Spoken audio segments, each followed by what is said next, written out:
नमस्कार शेतकरी मित्रांनो, मी सुमित. आपली माती आपले लोक या यूट्यूब चॅनलमध्ये तुमचं पुन्हा एकदा स्वागत आहे. तर आपण आज सकाळी चालू आहे शेतकरी मित्रांनो. आज थोडं वातावरण जास्त थंडीचं आहे आणि थंडी खूप पडत आहे, धुकं पण पडत आहे. बघा, आपलं ओलीत पण चालू आहे गावामध्ये. हे बघा, आणि वरचा प्लॉट ओलीत झालेला आहे. तर मी काल सांगितलं तुम्हाला आपली गावामध्ये आज फवारणी आहे शेतकरी मित्रांनो. शेतकरी मित्रांनो, आपल्या चॅनल जर कोणी शेतकरी मित्र नवीन असेल, लाईक शेअर सबस्क्राईब नक्की करा. आणि चला तर आपल्या व्हिडिओला सुरुवात करूया. तर शेतकरी मित्रांनो, आपला गव्हाचा कालावधी झालेला आहे 56 दिवसाचा. आणि आता 10 ते 15 दिवसात आपला गहू निसवणार. ओलही भरपूर आहे. तर या कालावधीमध्ये मी फवारणी काय घेतली, कारण की आपल्या या 2025 मध्ये खरीप हंगामात जन्य रोगाचा प्रादुर्भाव जास्त झाला होता. तर बुरशी आली आहे. तर ही दुसरी फवारणी आहे आपली. तर बघूया आपण कंटेंट कोणते आणले. तर बघा, ह्या इथचा तुम्हाला जो गहू दिसत आहे का नाही, ह्या सावलीमुळे वाढलेला नाही आहे. तर हे बघा, कंटेन आणलेले आहे आपण. हे बघा, हे टिल्ट आहे बुरशीनाशक. 16 लिटर पाण्यामध्ये टिल्ट आहे 27 ml. आणि रोगर आहे कीटकनाशक, हे पण 27 ml 16 लिटर पाण्यामध्ये. आणि लिओसिन आहे. आता कांडीवर सुटलेला आपला गहू वाढतो. उभई जेव्हा सुटते तेव्हा गव्हाची हाईट वाढते सपाट्यानं. तर गव्हाची हाईट वाढू नये जास्त, आपलं तुषार सिंचनवर पाणी आहे, तर त्यासाठी आपलं 16 लिटर पाण्यामध्ये 27 ml अशी 3 कंटेन आहे. वेगवेगळे मिक्स करावे, फवारणी करावी. आपल्या सगळं साधनही आहे. 4 बकेटा आहे आपल्याजवळ, 3च बकेटा कामा येतील. आणि व्यवस्था झालेली आहे फवारणीची.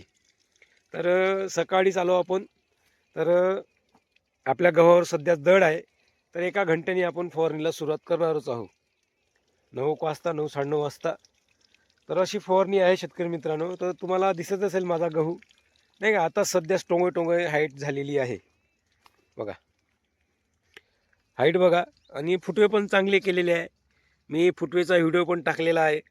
बघा, दड खूप पडलेला आहे आणि धुवारी पण आहे. कालच वलचा प्लॉट ओलीत झालेला आहे आपला, ह्या नर्मदा सागर गव्हा. तुम्हाला गहू कसा वाटला बघा, तुम्हाला गव्हाची क्वालिटी कशी वाटली. तर एकरी आपण पेरणी 55 किलो पेरलेली आहे आणि 1.5 बॅग खत दिले आहे 12-32-16. गहू आहे आपला नर्मदा सागर. आणि एक तणनाशकाची फवारणी झाली आहे, मधात एक कीटकनाशक आहे. आता हे दुसरी 3 फवारणी झाली आपल्या गव्हावर आतापर्यंत. आणि 4 पाणी आपल्या गव्हाला गेलेली आहे.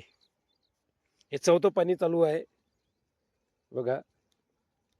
म्हणजे 56 दिवसाच्या कालावधीमध्ये आपले 4 पाणी कंप्लीट झाले आजच्या तारखेपासून. आणि आता फवारणीनंतर 16-17ला फवारणी आहे, 2 दिवस, आज आणि उद्या. आणि पुन्हा आपलं 22 तारखेला पासून 5वं पाणी लागणार आहे. कारण की 5वं पाणी आता उंबया सुटणार. उंबया आल्या की आता 56 दिवस झाला, 65-70 दिवसाचा जो कालावधी असतो ना शेतकरी मित्रांनो, गहू आपला फुलावर राहतो, काही चीक भऱ्यावर राहते, कमी जास्त मागं पुढं. तर त्याच्या अगोदरच आपल्याला भरपूर पाणी द्यायचं आहे. तर इथे बघा, इथे 2 तारखेला पाणी दिलेलं होतं आपण. चौथं जेव्हा पाणी स्टार्ट केलं होतं, तर ह्या पहिली शिप लागली होती इथं. 2 तारखेपासून ओलीत झालं. आता 16 तारखेला पूर्ण ओलीत कंप्लीट झालं. तर इथं आता 15 दिवस झाले. इथं 15 दिवस झाले पाणी नाही आहे. आता आपण पाणी द्यायला सुरुवात करूया आता, म्हणजे 5वा फेर. जेव्हा तुम्हाला सांगतो मी, बघा, 4था फेर मी चालू केला होता ना, तो 2 तारखेला केला होता. 2 जानेवारीला 4था फेर चालू केलेला होता. तर 16 तारखेला आपलं पूर्ण ओलीत झालं, म्हणजे 16 दिवस लागले. 1 दिवस लाईन नसल्याच्या कारणानं. तर इथे 15 दिवस, म्हणजे 15 ते 16 दिवस झाले शेतकरी मित्रांनो इथे. तर आता आपण अजून 4 दिवस थांबून फवारणी करत आहोत. तर पुन्हा अजून 5वा फेर आपण देणार आहोत. तो पण 8-8 तासाचाच असणार आहे. तर असं नियोजन आहे बघा. हे मुंबई निसवणारच आहे. आता इथली हाईट याच्यापेक्षा हाईट वाढणार. जेव्हा गहू निसवतो का नाही, तर तिथून सपाट्याने हाईट वाढते गव्हाची. जसा गहू निसवला की लवकरच हाईट वाढते. हाईट नाही वाढली पाहिजे. हाईट जर वाढली का नाही, आपण तुषार सिंचननं पाणी देतो, तर गहू पडण्याचा जास्त शक्यता असते, कारण की वजन वाढते पाण्याचं. तर म्हणून आपण लिओसिन घेत आहे. तर मागच्या वर्षीचा अनुभव लक्षात ठेवून यावर्षी आपण त्याचा अवलंब करत आहे शेतकरी मित्रांनो. कारण की मागच्या वर्षी आपण या अवस्थेमध्ये लिओसिन नव्हतं मारलं, गव्हाची हाईट वाढली होती आणि पाणी दिलं होतं, तर गहू पडतो. मी माझे मागील वर्षी व्हिडिओ पण आहे शेतकरी मित्रांनो. तर म्हणून यावर्षी या अवस्थेत जर लिओसन वाढलं थोडीशी हाईट कमी होईल आणि त्याचे घरं वाढणार मुंबईचे. निस्वाचाच आहे अजून काही आपला गहू, बराचसा निस्वाचा, म्हणजे सुरुवातच नाही झाली अजून. कुठे एक एक एक पर्सेंट सुरुवात झाली असेल, त्याला काही फरक पडत नाही. म्हणून हाईटही वाढली पाहिजे म्हणून या पद्धतीनं आपण लिओसिन मारत आहोत.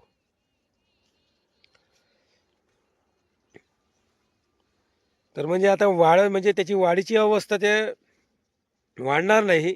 त्याची जे काही पोटरीवर आहे सध्याच आपला गहू, आता गहू कसा आहे पोटरीवर आहे, याची हाईट वाढणार नाही.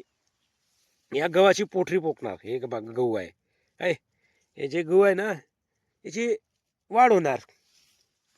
या कांडीची वाढ नाही होणार. या कांडीची वाढ काही कामाची गोष्ट नाही. नुसतं वाढते असा उभा आणि जास्त हवा धुवून आली की आता टेम्परेचरमध्ये वाढ होणार आहे. जानेवारी महिना लागला, संक्रांत झाली, दिवसेंदिवस टेम्परेचरमध्ये वाढ झाली. आता हे जे हवा नमी आहे, हे जे हवेचं वजन आहे, याच्यात थंडावा आहे. हे जसजसं टेम्परेचर वाढते का नाही, हवेतला जो ओलसरपणा असतो का नाही तो कमी होतो. हवा थंड म्हणजे हलकी होते, बाष्पीभवन होते ना पाण्याचं. तर हवा हलकी झाली, गरम तापली हवा की सैरावैरा घुमते, वायटू तयार होते आणि आपला गहू पडतो. आता हवेतनी वजन आहे, हवेतनी वजन असल्याच्या कारणाने तिथली फास्ट काही येत नाही, तिची स्पीड राहत नाही. हलक्या वजनचं, हलक्या हवेचं वजन बघा किती राहते. तर ते उन्हाळ्यात बघा किती तापमान तापलं की हलकी हवा राहते, तर पार उडून घेऊ लागते. आता जर साधारण हवा सुटली ना आता हिवाळ्यात, तर हवेत वजन राहते, थंडीगार हवा लागते शेतकरी मित्रांनो. असा तो फरक पडतो.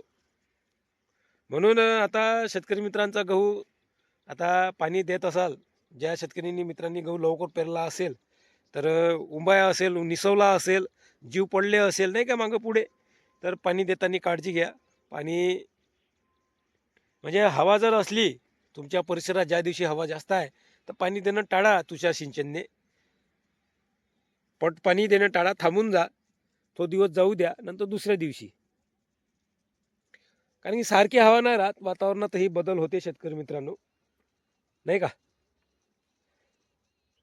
तर सकाळी म्हणजे दुपारला हवा राहते, जसजसं तापमान तापते तसं.